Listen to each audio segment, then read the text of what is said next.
నమస్తే. ప్రస్తుతం మనతో పాటు సీనియర్ జర్నలిస్ట్ జగదేవ్ ఉన్నారు. ఆయనతో మాట్లాడదాం.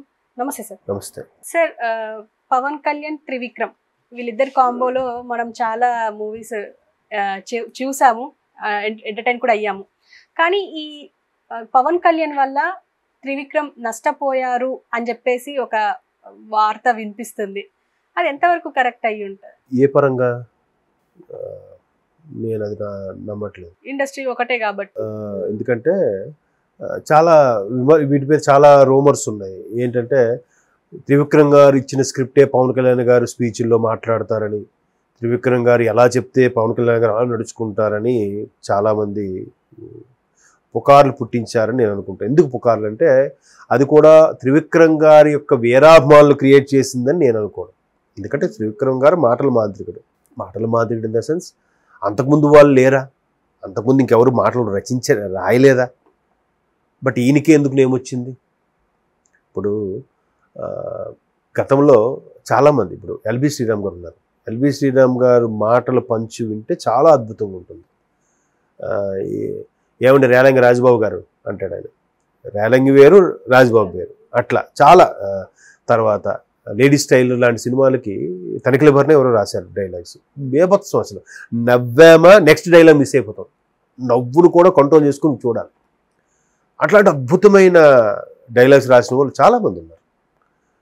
కాకపోతే ఈయనకే ఎందుకు నేమొచ్చింది అనేది చాలామంది రకరకాలుగా చెప్తారు. కొంతమంది హార్డ్ వర్క్ అంటారు, కొంతమంది టాలెంట్ అంటారు, కొంతమంది అదృష్టం అంటారు, కొంతమంది కర్మ అంటారు, what ever it means. So అట్లాగా అటువంటి గొప్ప రచయితలు ఈయన ఒకడు కాదని అన్ను. కాకపోతే ఈయనిస్తేనే పవన్ కళ్యాణ్ నడుచుకున్నారనేది మాత్రం కరెక్ట్ కాదు. అలా అనుకుంటే ఇప్పుడు రీసెంట్గా వచ్చిన ఎగ్జాంపుల్ చెప్తారు. వినోదయసితం అనే తమిళ గంటన్నర సినిమా, మంచి సినిమా, సముద్రఖని గారి డైరెక్షన్. అందులో ఆయన ఆ గాడ్, ఆ టైం పాత్ర పోషించాడు ఆయన. అదే మనకి తెలుగులో బ్రో అని వచ్చింది.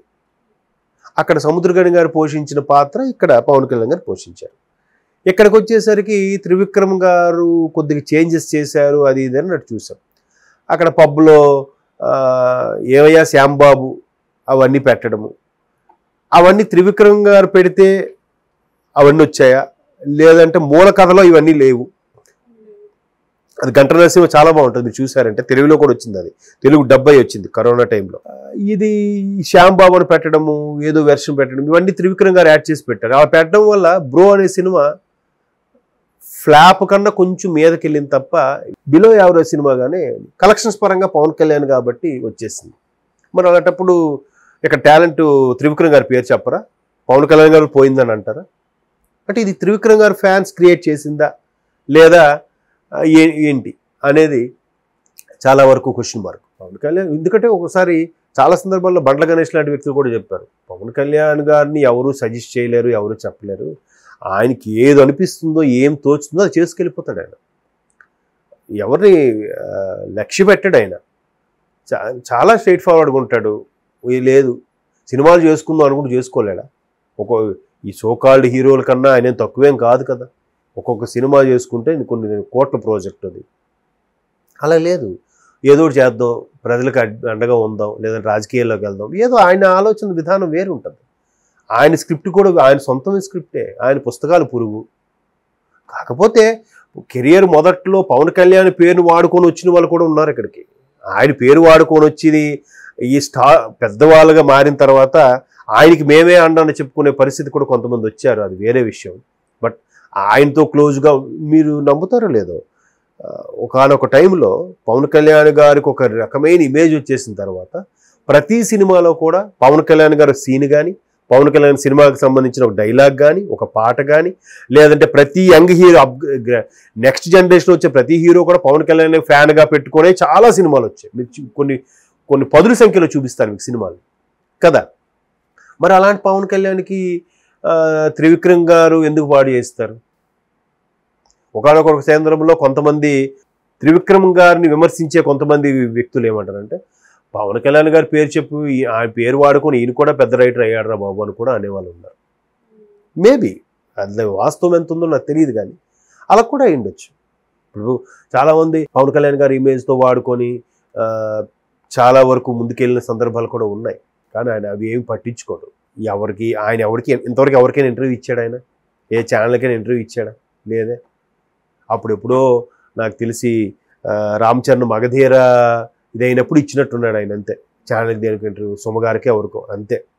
తర్వాత మళ్ళీ ఎవరికి ఇచ్చిన దాఖలాలు కూడా లేవు. ఎవరికి చెప్పడం ఏమండి ఆయన. ఆయన గురించి తిట్టుకున్నా పొగుడుకున్నా ఎన్ని ట్రోల్స్ అయితేనే ఆయన చెల్లించలేదు. ప్రపంచంలో ఆయనకి అంత దారుణంగా ట్రోల్స్ ఎవరికి అయ్యుండవుగా. కాకపోతే పవన్ కళ్యాణ్ వల్ల ఇక మిగతా వ్యక్తులు ఇబ్బంది పడ్డారు, నష్టపోయారంటే మాత్రం నాకు తెలిసి ప్రస్తుత పరిస్థితుల్లో ఓజీ సినిమా డైరెక్టర్ కానీ, సుజిత్ ప్రొడ్యూసర్ కానీ, తర్వాత హరీష్ శంకర్ గారు కానీ, ఎందుకంటే ఉస్తాద్ భగత్ సింగ్ ఒకటి ఉంది, తర్వాత క్రిష్ గారు కానీ, హరిహర వీరమల్లు, ఈ 3 సినిమాల వల్ల ఎవరైనా ఇబ్బంది పడితే పడవచ్చు. కానీ మిగతా వాళ్ళందరూ కూడా ఆయన చెప్పి కాయలు అమ్ముకునే సందర్భాలు చాలా ఉన్నాయి. ఆయన ఫ్రెండ్స్గా వీళ్ళు ఇమేజ్ తెచ్చుకునే సందర్భాలు కూడా చాలా ఉన్నాయి. అవన్నీ జరిగాయి. కానీ అలాగే ఈయన వల్ల వాళ్ళకి నష్టం అయిందని అయితే నేను అనుకోను. పైగా విక్రమ్ గారు కూడా ఒక స్టార్ డైరెక్టర్ అయిపోయారమ్మా, ఒక రేంజ్ ఇమేజ్కి వెళ్ళిపోయారు. ఇంకా ఈయన వల్ల నష్టమే ఉంటుంది, లాభమే ఉంటుంది. పైగా ఈయనతో చేసిన సినిమాల్లో 2 చేశారా? 2 కదా చేశారు. అత్తారింటి దారేదోటి, అజ్ఞాతవాసి. ఆ 2 కూడా అవి ఏం శాపమో తెలియదు. కానీ అత్తారింటి దారే రిలీజ్ అవ్వకముందే బయటకు వచ్చేసింది. అయినా ఆడింది అంటే దా క్రేజ్ ఎవరిదారని అంటారు? పవన్ కళ్యాణ్ కదా, మీరే చెప్తున్నారుగా. త్రివిక్రమ్ గారు అయితే కాదు కదా. నెక్స్ట్ అఫ్ కోర్స్ దీనికి త్రివిక్రమ్ గారు కాదంటే త్రివిక్రమ్ గారు ఫ్యాన్స్ ఫీల్ అవ్వచ్చేమో. సినిమాలో ఆ మాత్రం సత్తా లేకపోతే ఎంత పవన్ కళ్యాణ్ చూడరు కదా అని అనుకోవచ్చు. మరి ఇదే పవన్ కళ్యాణ్ గారి ఇమేజ్ బట్టి చూస్తే ఒకవేళ త్రివిక్రమ్ గారికి గ్రేట్ అనుకుంటే అజ్ఞాతవాసి అటర్ ఫ్లాప్ అయిందిగా, ఇట్లా పెద్ద డిజాస్టర్ కదా. సో కొన్ని సీన్లు ఆ వెటకారంగా ఆడంగిళ్ళ మాట్లాడడం ఇట్లాంటివి ఉంటాయి కొన్ని అజ్ఞాతవాసిలు అట్లా. సో అక్కడ మరి దర్శకుడు విఫలమా, హీరో విఫలమా అంటే కొన్ని సందర్భాల్లో వీళ్ళు, కొన్ని సందర్భాల్లో వాళ్ళు. అంతేగాని ఒకరి వల్ల ఒకరు నష్టపోయారు అనేది మాత్రం అంతగా కాదని నా అభిప్రాయం. ఇండస్ట్రీలో కామన్ అవి. ఇప్పుడు కోదండరామిరెడ్డి గారును చిరంజీవి గారు దగ్గర 23 సినిమాలు ఎన్నో చేశారంట. అందులో 20 బ్లాక్ బాస్టర్లు, 3 సినిమాలు యావరేజ్. అంత మాత్రాన కోదండరామిరెడ్డి గారు గొప్పవాళ్ళు అయిపోలేదు, చిరంజీవి గారు తక్కువ ఏమైపోలేదు. అలాగని చిరంజీవి గారు దేవుడు ఏమైపోలేదు, కోదండరామిరెడ్డి గారు తక్కువ ఏమైపోలేదు. ఎవరి టైం వాళ్ళది, ఎవరి ఫ్లో వాళ్ళది వెళ్తుంటుంది. రాఘవేంద్ర గారు, చిరంజీవి గారు కూడా చాలా సినిమాలు చేశారు, 10-15 సినిమాల దాకా చేశారు. పవన్ కళ్యాణ్ ఎందుకంటే ఒకసారి చాలా సందర్భాల్లో బండ్ల గణేష్ లాంటి వ్యక్తులు కూడా చెప్పారు, పవన్ కళ్యాణ్ గారిని ఎవరు సజెస్ట్ చేయలేరు, ఎవరు చెప్పలేరు. ఆయనకి ఏది అనిపిస్తుందో, ఏం తోచుతుందో అది చేసుకెళ్ళిపోతాడు ఆయన. ఎవరిని లక్ష్య పెట్టాడు ఆయన. చాలా స్ట్రైట్ ఫార్వర్డ్గా ఉంటాడు. లేదు సినిమాలు చేసుకుందాం అనుకుంటూ చేసుకోలేడా. ఈ సోకాల్డ్ హీరోల కన్నా ఆయన తక్కువేం కాదు కదా. తర్వాత దాసనారాయణ గారు అయితే ఎంతమందికో డైరెక్టర్లకి, హీరోలకి లిఫ్ట్ ఇచ్చి హీరోలను చేసి ఒక స్టార్డమ్ క్రియేట్ చేసిన డైరెక్టర్ దర్శకరత్న దాసరి గారు. మరి ఆయన చాలా సందర్భంలో చెప్పారు, కొంతమంది అయ్యారు, కొంతమంది విఫలం అయ్యారు. అది ఎవరి టాలెంట్, అది ఎవరు నిలుపుకోవడం బట్టి ఉంటుంది. ఇప్పుడు ఎంత టాలెంట్ ఉన్న డైరెక్టర్లు కూడా రాఘవేంద్ర గారు అబ్బాయి పెద్ద హీరో అవలేపాడు, దాసనారాయణ గారు అబ్బాయి కూడా పెద్ద హీరో అవలేపాడు, ఈవెన్ కోదండరామిరెడ్డి గారు అబ్బాయి కూడా పెద్ద హీరో అవలేపాడు. అది నెపోటిజం ఇవన్నీ మళ్ళీ వేరే సబ్జెక్ట్. కానీ అట్లాగా ఒకరికి ఒకరు ఇట్లా మోసం చేశారు, దానివల్ల తక్కువ అయ్యారు అని అనుకోవడం అది అపోహ. అంటే కష్టపడలేదు అంటారు పవన్ కళ్యాణ్ వల్ల త్రివిక్రమ్. నష్టపోలేదు, కష్టపడలేదు కదా, నష్టపోలేదు. ఆయనకి వచ్చేసింది కదా, స్టార్ డైరెక్టర్ అయిపోయాడు ఆయన already. Okay sir, thank you.